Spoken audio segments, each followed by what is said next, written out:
Hello everyone, welcome back to the channel. So today I am going to tell you how to hide chat on Instagram. If you want to hide your chats on Instagram, so you just have to follow these steps.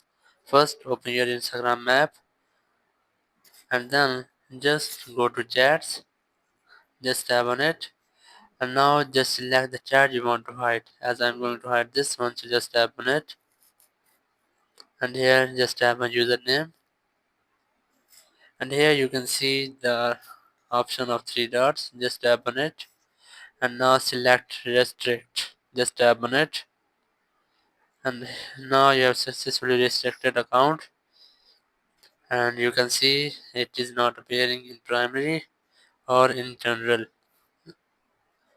Now if you want to see your hidden chats, you just need to open requests, and then just here you can see the chat has been gone, just tap on it,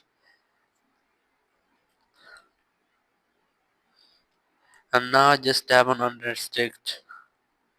Now message the person and then restrict it again.